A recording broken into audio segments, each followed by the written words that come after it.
Hi everybody, thank you for joining this video. Today we have a Seiko 7009A5210. Well, it was anyway. And this thing is a wreck. I don't see a seconds hand. And, well, no, it fell out. Let's get this case back off. Take a look at what we've got in here. It's obviously a wreck. This thing is a mess. So we're going to pull this stem out part way. You'll see a little lever press on, and that will release the stem. A lot of debris loose in here. I don't know how we're going to get whatever that is left in this case out. But for now, let's get the hands off. Just loosening these dial feet screws. You just turn them a half a turn. They're eccentric screws. There are two of them. You don't want to turn them all the way around, just 180 degrees. This dial's got some separation anxiety. So I'm just kind of gently trying to see if I can get... Oh, there we go.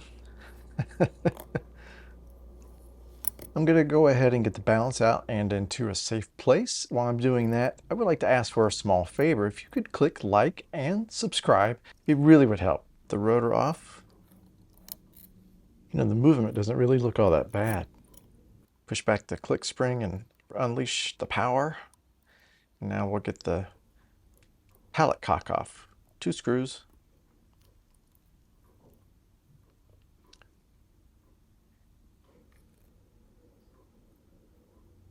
Gently nudge, break the tension. Want to be very careful with the pivot on the balance wheel and also the pallet fork. Reverse threaded screw on the ratchet wheel. Normally threaded screw on the wheel over the barrel arbor.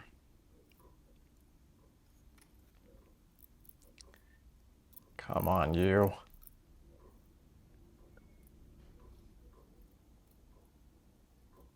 A little bit of rust on some parts, some surface rust. This little piece here is for the automatic winding. It's attached with a small clip on the other side of that bridge, but let's go on to the calendar side. Let's gently oh, how'd you like that? That might not have been what it appeared to be. There's a spring, there's a little spring under the day wheel, and you can gently pry that off. Go ahead and remove the little actuator here that turns the day. And this is the spring, the actual, I guess you would call it the day corrector. That's what makes it snap into place. 2 screws on that. And we'll go ahead and pull out the date finger. And these 2 screws are for this sort of main cover plate. It also holds the date wheel in place. Pull the spring back that engages with the date wheel to release it. You do want to be careful with that little spring. It will can fly off. The hour wheel. And nope, let's use the Rodica for that little wheel. It's kind of a plastic part. And then our day corrector. And be careful, there's a little spring under here, and this can absolutely fly off. I was very careless there. I'm going to highlight this in red. I accidentally left a spring on there, and luckily I did not, it didn't fly off, but there's a later. You're leaving tension on the spring that's utilizing the day and the date quick set. Now we can unscrew that. Remove our clutch wheel and our little minute wheel and the date wheel. This is a 2-function piece. It's a part cover plate and also the setting lever spring.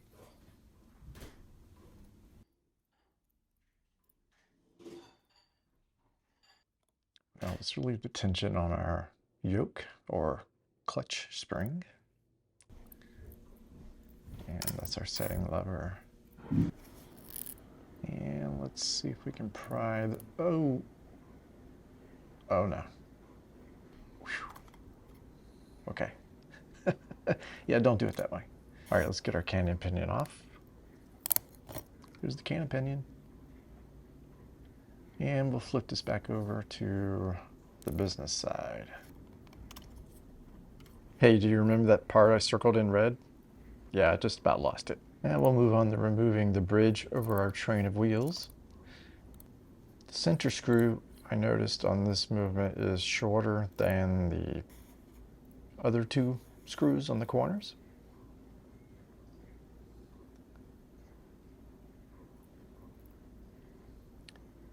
Just gently break the tension. This one came off pretty easily.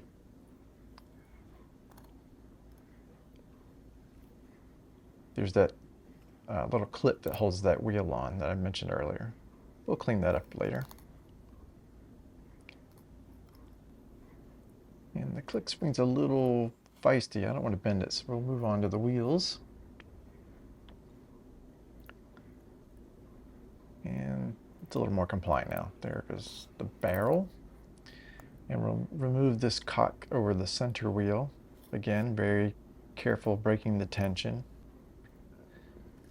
Okay, I've got the rusty parts and the rust away. That's our barrel arbor. We'll crack that open and look at this mess that I've been working on to get the rust off the rotor. That is a mess. There's the barrel open. You can see the arbor and the spring. It's messy. I'm going to try and reuse it. I think it's just better to reuse than dispose of when it makes sense, of course. I'll see how much of this bow I can get out of the mainspring here. So here are all the parts laid out. I like to do this to kind of help me visually map them. We'll get these clean, dried, and reassembly is next. One practice a lot of watchmakers like to do is get the balance back into the main plate, test things out, and it looks pretty good. So we'll go ahead and remove that and get it back into a safe place. Let's inspect the jewels for damage and debris. I used this flashlight and a very inexpensive magnifier, and it looks pretty good. A little grease for the pivot for the barrel, and a little D5 for the center wheel. On goes the center wheel, on goes the barrel. It's a runner. Lubricate the center wheel, the post on that center wheel, and I'm going to go ahead and put the escape wheel in to try and, I just think it's a little easier to get this escape wheel in now before the this cock for the center wheel goes on. I don't know, maybe I'm wrong about that, but the escape wheel is the hardest one in this whole process to get into place. And if I can get it in that pivot to start with, I find it to be easier. Doesn't always work out, but I don't know. If you have a better way of doing it, I would love to know. Very gently get these wheels in place. You don't force anything in watchmaking. Again, just very gently press that down. You remember the automatic works part that I mentioned, the C-clip? Well, I did all this work off camera inadvertently, just out of frame. But yeah, so we've got this assembled, and we'll get it back on, and you'll notice that I forgot to put the click spring on underneath here first, and that will come back up in, well, just a minute. Just working this bridge. Tap to try and get the pivots to line up.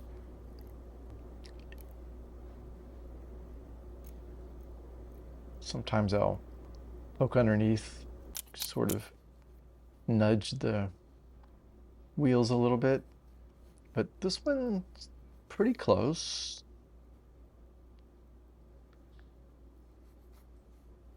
And yep, we're ready to tighten it down, except I remembered, thankfully, we got to get the click spring. Unfortunately, this means I have to possibly undo all that work. We'll see.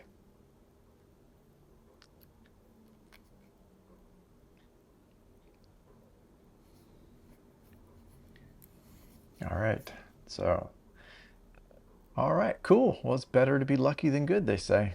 Now we can get our screws into this bridge.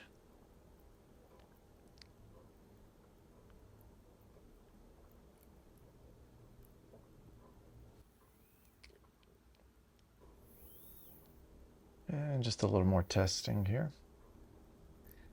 Lubrication on top of the barrel arbor. And we'll get this wheel over the barrel, sort of nudge that into place. Now you might remember this screw is not reverse threaded, but you'll see me often kick it back in the other direction just to make sure the thread is seated right. And a little piece of pegwood here to secure that while we tighten it. Get a ratchet wheel on, mesh those gears up, and a little lubrication on top of there. Now this is the reverse threaded screw, indicated by those 3 lines across the top.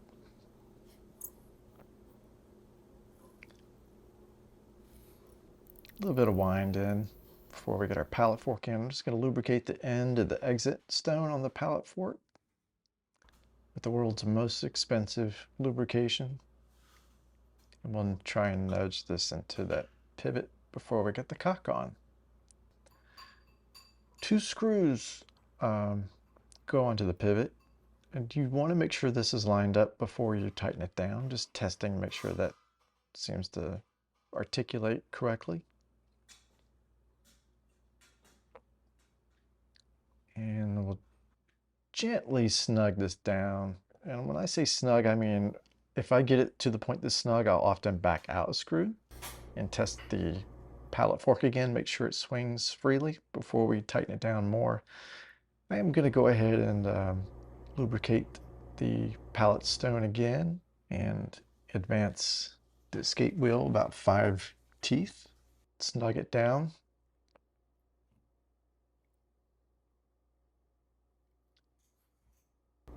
I'm just going to get a little more wind in it. And then you repeat this lubrication and advancing the escape wheel till you get all the teeth on the wheel lubricated.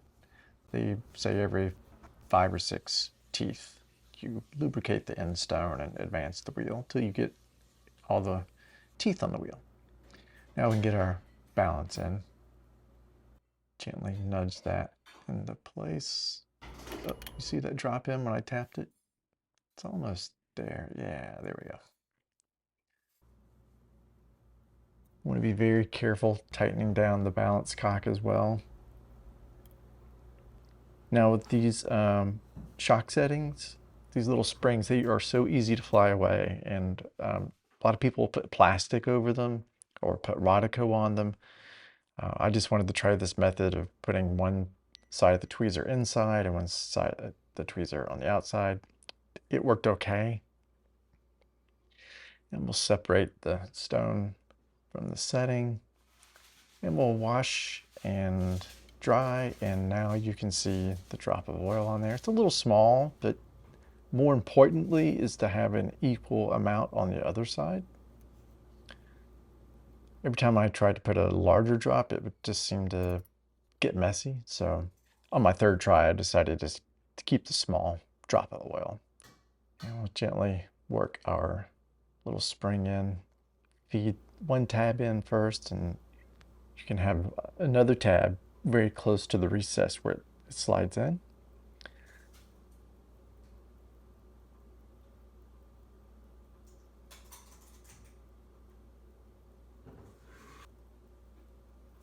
And we're just going to add a little more wind. Just going to oil this pivot under that wheel there. The balance is a little sluggish. We'll see if, I don't know if it was just not enough wind or maybe there's something going on this other side. Again, same process to get that shock setting off. We'll separate the stones and wash, dry, oil, get them back together. The droplet of oil will hold the 2 pieces together, just the cohesion of it. Man, these little springs are so easy to lose.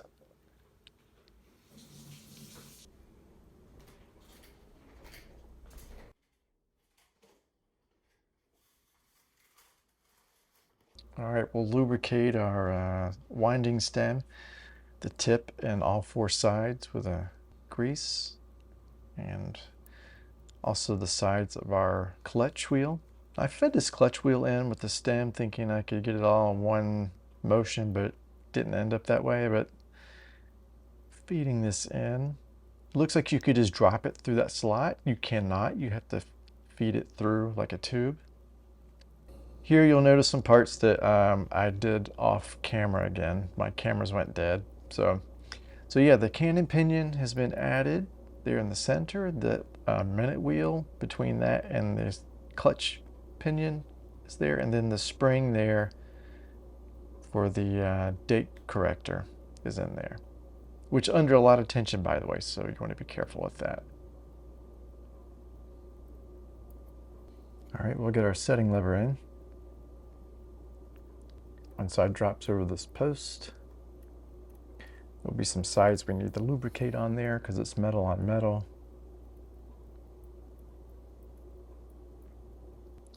And this is our yoke, which is a spring on one end and the yoke on the other, which that tab will go into that slot on the clutch wheel.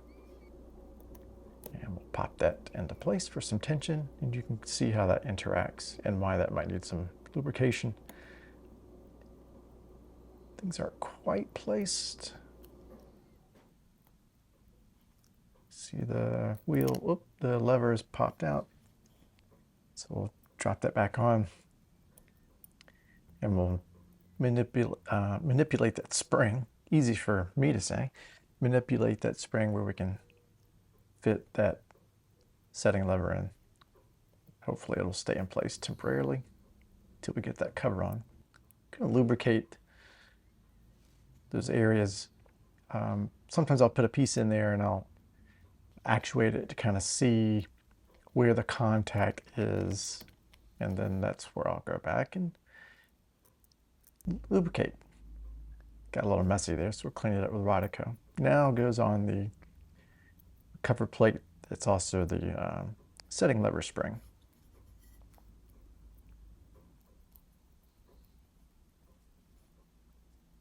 Little lubrication on that side for when we put that bigger spring in. That bigger spring is will provide tension for when you press the quick set. This is the date driving wheel, and drop in with a piece of Rodico the little plastic wheel, and then our hour wheel. Now you're going to see me put these wheels on again, so remember, I am not a professional, I'm an amateur. This is my hobby, and you know, I'm not perfect, and even if you're not perfect, you can do this hobby at least as well as me, and if you're less imperfect, well, you can do it better than me, maybe. All right, we're going to get that big spring on there, test the actuation, and tighten that down. And now comes this tricky little guy, and unfortunately mine, this is the spring for the date corrector, and it looks a little out of shape, but you want to be very careful manipulating the spring. This thing just always seems to fly off for me. I have a terrible time with these springs. And I've dropped this on not quite in the right spot, but I'm going to go ahead and get the screw on here to help hold it down and maybe keep that spring from flying, because this has to be screwed down while it's engaged with that spring. So we're going to slide this over and hope it stays in that little recess, that little tab. And I'm going to loosen the screw a little bit, try and get it a little more travel and tip it down into that recess, and hopefully it'll hold. Nope. Maybe now? Okay, now I'm going to get the screw tightened, and we'll check to see how, see if we can get, yeah, there we go. That's what we're looking for, some tension and feedback. Okay, so now, I noticed a little bit of, the date driving wheel didn't feel right. So I put some lubrication on the track that's under there. So hopefully that'll make it feel a little better under there. And then we'll get our hour wheel back on there. Get the date finger on there. This is the day finger. And we'll screw these down. And we'll check just to make sure they're not bound up. A little bit of lubrication in that contact area. And you can see pressing the quick set how that spring helps. Okay, so these are the old day and date wheels, and they are just in terrible shape. They might work fine, but they're not hard to find. Replacements are not hard to find, and I think we've gone to this much effort, and we're going to go with some that are in better shape. I'm going to pull this spring back to get the date wheel in there, and that spring will slot into in between those teeth. And now goes the cover plate. Manipulate it under that finger. Get the screw holes and the posts lined up. This plate feels like it might have been bent at some point. Generally, these are really flat. This one feels a little bowed, but it'll work. Get these two screws in. And now our day corrector spring. Get that lined up with that little nub and the screw holes. Just a little schmacro shot with the two screws.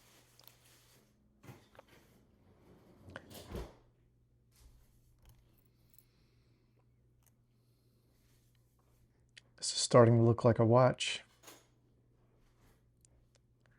So now comes our new, quote, new day wheel. And there's a little spring under here.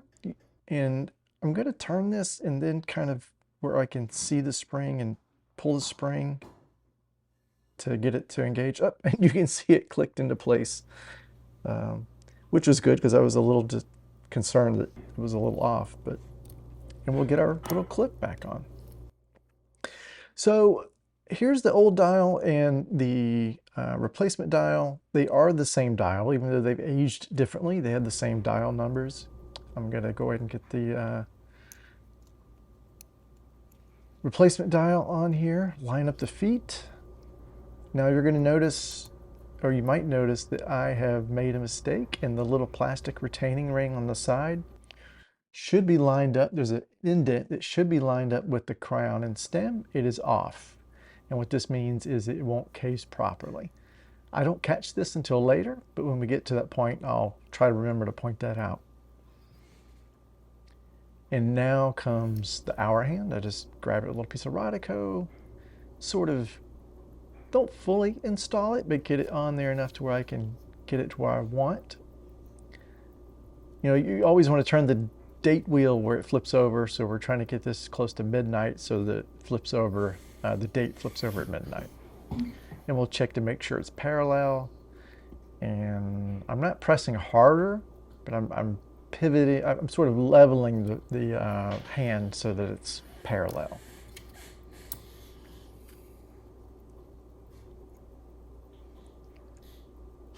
We're good, give it another check here. And now we'll do the same thing with our minute hand. With a piece of Rodico on the tip, drop it down as close as I can. And I'll nudge it into place, firm it down a little bit, check to make sure it's parallel. And we'll check to see how things twirl around. I like to generally twirl around a couple times, check that the date flips over, and the day, of course. Make sure the hands don't collide. You know, the hour hand might collide with sometimes an indicator, or the hands might touch each other. And now the seconds hand. It is really nice to see this watch ticking. Level out the seconds hand, and we'll make sure again that there's no hands touching. All right, we'll let this run and move on to the nastier part of this restoration.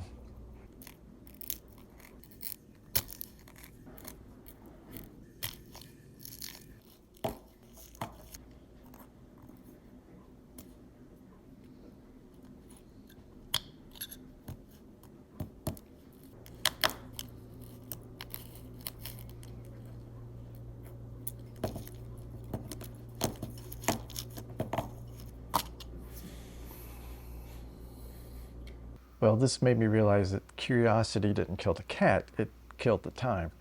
I wanted to see how this dial might clean up, and it just didn't. It is what it is. In my mind, it's just not worth reusing. It's a pretty standard Seiko 5 size though. Fortunately, I was able to find an exact replacement. And now we move on to the sanding sticks. We're gonna work on the case a little bit. And well, this is where I ended up with it. I think it looks pretty nice. And I've got a chapter ring, a minute ring. This is what we ended up scraping out of the case.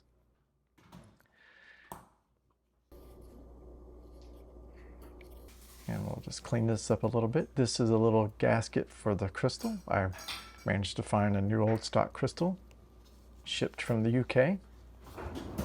And we're gonna work to squeeze this in. I watched a video where someone cracked their first one using a crystal press, and then they did it a second time with a second crystal with their hands. So I'm gonna avoid the crystal press and just work it in with my hands.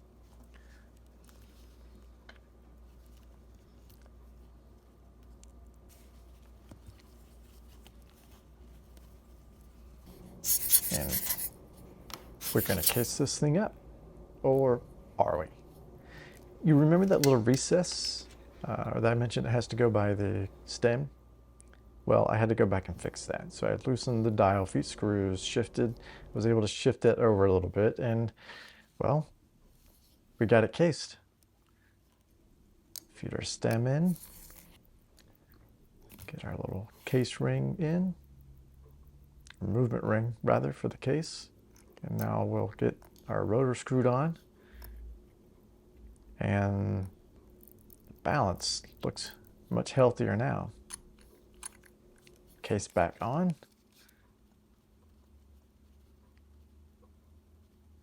Check the hands again. So I'm a little excited and a little nervous to see how this does on the time grapher. I just can't believe how well this has come out. You remember how this thing looked on the time grapher? Looking at more or less 0 seconds per day with a little deviation here and there. 224 degrees of amplitude. It's a little low even for a Seiko, but we'll take that. Flipped dial side down, it does run about 8 seconds fast. So best compromise here. I think this came out really well. Thanks again, everybody. Take care.